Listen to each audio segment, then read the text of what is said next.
Welcome to our channel. Today we how to restore YouTube affiliate traffic tracking with UTMs, complete guide step by step clearly. To restore your YouTube affiliate traffic tracking with UTMs, begin by understanding what UTMs are.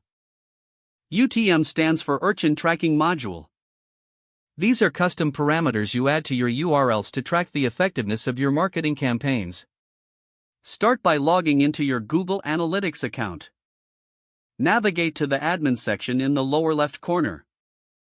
Make sure you have the correct property selected for your YouTube channel. Now, open a new tab and go to the Google Campaign URL Builder. In the website URL field, enter the link to your YouTube video. Next, fill in the campaign source with YouTube. For campaign medium, use affiliate. In the campaign name, include a descriptive term that identifies your promotion. You can also add optional parameters like campaign term and campaign content for more detailed tracking.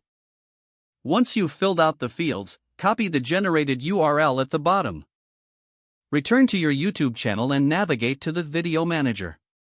Select the video you want to associate with your affiliate tracking. In the description field, paste the UTM enhanced URL you just created. Consider shortening the URL using a service like Bitly to make it more user-friendly. Now, save your changes to the video description.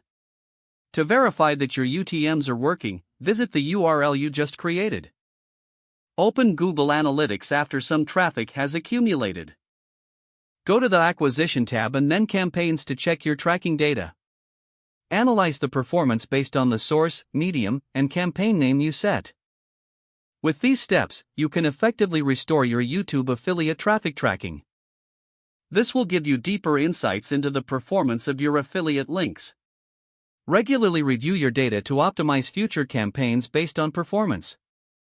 Remember to keep your UTM parameters consistent for accurate tracking moving forward.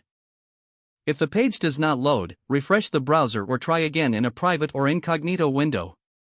Make sure you are using the correct email address, then retype it carefully to avoid small typos. If your password is not accepted, use the reset option and create a new strong password you can remember. Check your spam folder for verification or security emails, then complete any requested confirmation steps. Enable two-factor authentication if available to improve account security and reduce unauthorized access risk. Don't forget to like this video and subscribe to our channel for more step-by-step tech guides.